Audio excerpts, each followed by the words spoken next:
Jared Polin, FroKnowsPhoto.com, and it's time for a rapid fire critiquey McCritiquerson, where I take 10 of your best photos and give them a critiquey McCritiquerson, because that's what this is called. Now, this is brought to you by my mentorships, and we'll get to that more in just a minute. But I asked you guys to send in via the text line, which is up on the screen, your links to your best 10 photos. And here we have Lifestyles JP Critiques. I think I'm JP. And this is by Matthew Tan, or Math Iwatan at ymail.com. So I'm gonna go with Matthew Tan. Here we go, let's take a look. It's in a book, it's reading rainbow. We are shooting with a Canon EOS R with a 50-1.2L. That's a pretty cool setup, and I will say though, the R was questionable when it came to IAF because it actually didn't have it the first time that it came out. I think this portrait looks fine. Let's see what the settings are. We got 1/1600th of a second, 640 ISO, 1.2. Some people may be like, oh, couldn't you just drop the shutter speed and get a less ISO? And the answer to that is, of course, yes. I mean, you could have been at 320 ISO at half that, which is 1/800th of a second, but it's not that big of a deal. And that's something you guys have to remember. In this day and age, if you have a modern mirrorless camera, including that EOS R, you don't have to worry that 1600 is going to be too much in terms of ISO and you're gonna end up with noise and grain. As I always say, I don't care about noise and grain. I don't mind it at all. It's part of it. If you're gonna shoot at 20,000 ISO, you're gonna see some of that. So it's one of those things where beginners think that everything's supposed to be smooth, and they see all of these softwares telling them that they need to get rid of noise because it's the enemy, and it's not. They're just trying to make money off of those apps. I mean, people think that they need them, and they also think they need presets, which I still think presets are a good starting point, but that's beside the point right now. Let's jump back in. I think the photo's fine. I'd love to zoom in. I can't zoom in on it, but I think it's all right. It's flat, but I think it has that moody play. You know, she's wearing white. I like the slight fall off in the background, just a little bit in terms of the gradation. So it's going from white to a little bit of off gray. Maybe a little bit more kick in the eye. Maybe just bring up the highlights just ever so slightly. This is what I love doing on my other critiques, is people send me the files and then I can actually tweak them in Lightroom. But I think this is fine. I think the composition works out. I may come in a little tighter.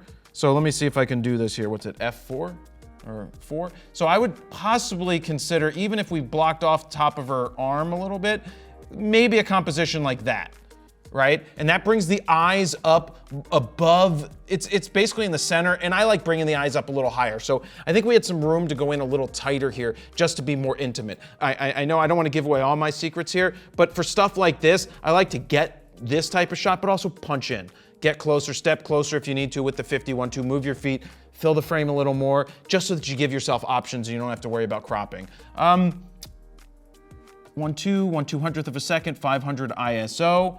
So I was taken December 26, 2021. I think this is fine. I possibly would step back a little further and leave more void, more dead space, and get the top of the window so that she's not just smack dab here in the middle. I could see backing up just a bunch if there was room to back up. I know there's not always room to back up, but maybe if you could back up, see, when I do this stuff, I don't know the situation, so that's why I hedge there and say, I don't know what situation you're in, but if you had room, you could back up and just leave her sitting there. But also, you come in, you get the wides, the mediums, the tights, the details. But I think backing up would make this look a little better, and I just think a little slightly brighter. I know it's dark because we're exposing for out there a little bit, but just a tinge on the brighter side. Yeah, so 1/2, 400, 3200 ISO at a concert, November 5th. Well, when you have no front light, there is really nothing you can do here. There is no light on the band themselves, and that's why a further away shot, even more further in the back, just getting the crowd and getting some of the lights might work, but I couldn't tell you who this was if I ever knew who it was, because it says random clientele images. Yeah, it's just a shot from the crowd. There's nothing else we could do with it. I don't like this one very much. Oh, and then so now you move to the side. If you have the ability to get over here, you see this downlight is just absolutely horrible. Let's say the lighting was better, we'd want to be a little tighter. We wouldn't want to chop them at the knee, just below the knee. That wouldn't be a good place. This doesn't really tell much of a story. It doesn't capture the scene, the band. anything. The crowd really, so it's one of those that I know you took it, but sometimes at concerts, you just need to not take the picture because there's no lighting. I've seen it a million times when I'm at a show and I'm waiting for, it's like the first song and the band starts to play, but there's no light on them and all I hear is click, click, click, click, click. Everybody's taking pictures. I'm like, none of those are gonna turn out. And I know that for a fact that they're not gonna turn out because it's dark, there's no light on those subjects. So that's one of those things to keep in mind, that just because you're there, like this is dark, you don't need to shoot it just because it's dark. Now that is a better use of this concert because the lighting is absolutely atrocious on the main subject, but if you focus on the screen, you can then create some interest to it. So nice being able to do that, but I would tighten this up. I'd bump that contrast. It's gonna make everything pop a little more. Don't worry about the noise and grain, and I think you'd be better off if you were to do that. Now this is really good. I really like the way that this looks. The tones, the colors, the feel. I love that the music ink is here. You can still read what it is. I love the composition, the darkness, but the color pop on the face is really nice. I love the natural vignette that's happening here. We're at 1/1000th of a second, 250 ISO, EOS R with the 1.2L. I mean, that is a fantastic setup right there, but I just love the composition and everything about this. I like the way that the face pops. We all have different editing styles. I would still tweak a little and make it just a little bit more vibrant, just a little bit, but that's for my taste. That doesn't mean that it's right. And I always say that with critiques. If you're critiquing people's work, just because they do it different than you doesn't mean that it's wrong. It doesn't make me right when I say that I would make the just a little brighter on the subject and then tighten up that contrast or the dehaze a little bit, because that would even tighten it up even more while still bringing the focus into the subject. But the natural vignette is great here, drawing you into the subject. That is a great photo. I really love what you did there. 1/400th, 1250 ISO. Yeah, I like this as well. Oh, Jesus, I didn't even notice that. Just water, that's funny. It's like a Jack Daniels bottle, but it's tinted and it has water, and it says just water. That's cool. I like that we've got the focus here on this subject. You're never gonna get the eye anyway. What are we at? We're at 1.2. You're never gonna get the eye in focus here because it's not even open, but I love the spray, good composition, like the light in the background that's here. Slow enough shutter speed so that the spray is not just being frozen in air, which is another thing you could do, but really cool with the mist. In the midst of telling a photo story. So I like that. You could tell that it's a barber shop. Now you could see that this person's gonna get a straight razor done and you're right up in front of them. This is fine. It's okay. In the grand scheme of the story, I like it. I would also wanna come in tight and get a super tight of the razor going, but I could also see doing a slow shutter speed as well to try and get the razor moving to see if that would do anything at all. But let me jump in here real quick because this video is brought to you by me and my mentorships that people ask for. There's two versions that you can get. You can get a 15-minute recorded rapid fire critique, or you could get a live one-on-one mentorship, which is a 45-minute live Zoom call with me where I look at up to 100 or 75 or 100 of your photos and answer whatever questions you have. You can see that's $250. This one is $99. That's what that one's going to be right here for the rapid fire critique. So if you're looking to have me critique your best 10 images, or sorry, it's more than your best 10 images. It's a 15-minute rapid fire critique where I ask for 50 of your images. Then go ahead and sign up right there. I do limit the number of these that I do a month because I don't want to get overwhelmed with them, but if they are available, head on over to FroKnowsPhoto.com/mentorship right now, and you can sign up for either of these, and I will critique your work. So let's jump back in here right now. So it's a little closer, right?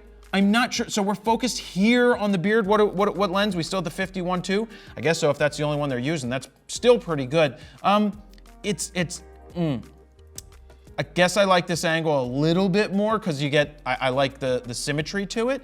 This is okay, but maybe I would go for the hand or the razor itself and not just the beard, because I think you lose out on it. But with that being said, the composition is really well done. I like that we've got the brush held here. We can still see the subject with their tattoos. So breaking it down, I like it. I still would like to tighten that contrast up a little bit. And this photo is fantastic. We've got a 16 millimeter Yeah, 16 to 35 f4 adapted on the R6. This is a fantastic black and white environmental portrait that I always talk about. That is, I just love these type of images. Why do I love these types of images? Because they tell the story. When I talk about wides, medium, tights, and details, what I mean by wides is I want to see a wide that establishes the scene and gives you a lot of information and detail. In this case, we've got the hairdresser guy right in the middle of the frame. He looks really confident. He looks comfortable right here. And you've got all of these workstations and benches in the background. The light coming in good. You've got the address right here in the screen. That's really cool. I love the way this feels right here. So the wides, the mediums, the tights, and the details. I do say that in all of my calls. I just want you to remember that in your head in every situation you're in. But this is a perfect example of what a wide does. It establishes the scene, but it's not like the subject is only this big in the frame. The subject is prominent in the frame, but there's so much else going on in the frame that doesn't take away, it adds to the story. Because if it's just a super duper tight shot of this subject, you don't have any of the ambiance of what's going around. With that being said, you've got the 16 to 35, you get your 16 millimeter shot, you get your 50 out, you do a full body portrait, head to toe, you come in tighter, you give yourself the wides, the mediums, the tights, and the details. Because when you give yourself those images, when you give yourself those 4 shots, you don't have to go in and crop something later, which means you're gonna see less noise and grain, as we talked about earlier. The less you crop, the less noise and grain you introduce. So that's something that keeps your quality up. But if you have the time to photograph the subject and run through those different scenarios, you're gonna have a much better photo story. Let's go into bonus. That's, I think, all 10 of those. Let's go into bonus rapid fire critique time here, because this one caught my eye from Jorge, right? It's Jorge Hernandez. I just loved this image. It's just a really well-composed image. This is done with the A7 III with the 24-70 Sigma. Good choice. We're at f4, and I just love the feel of it. I'm gonna say something off color here, and I don't mean it in a bad way. It's just what triggered in my brain right here, and this is just where my brain went. Don't read into it, don't take it the wrong way. Unfortunately, my brain went to World War II Auschwitz style pictures. I'm not saying that this is like a copy of that. I'm just saying that's where my brain went. That's the type of thing that my brain got elicited, maybe because I was reading something about that earlier today, but that's kind of what it reminded me of people behind that. And I know some people might say that,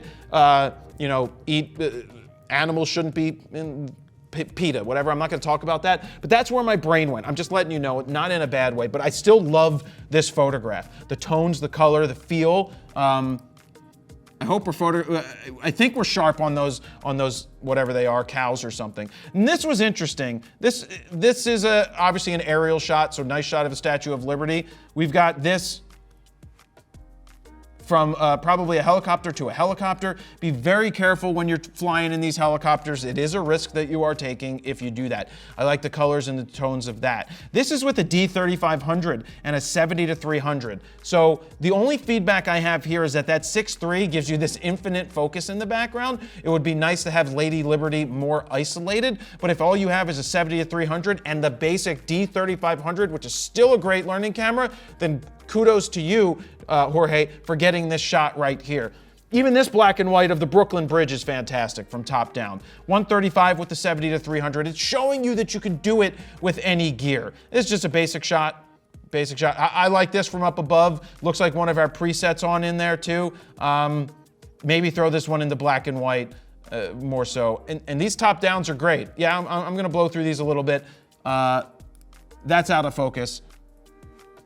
Yeah, that's out of focus. It's gonna be tough if you're moving it at a fast rate of speed. You may need to be a little faster than this, but that's pretty darn close. I just wanted to go into some overtime there. Don't forget about the mentorships, and I want to thank everybody who did submit their images for this. I can't do everybody's, of course, but I do these from time to time, and I just wanted to throw a rapid fire critique out there because maybe something I say in this can resonate with you and help you when you move forward with your work. Something may stick to the back of your brain. And if you're interested in getting one of these, a one-on-one, signing up for the 15-minute rapid fire critique, go to FroKnowsPhoto.com/mentorship. You can sign up right there, and I'd love to see your work. So thank you guys very much for watching. Jared Polin, FroKnowsPhoto.com. See ya.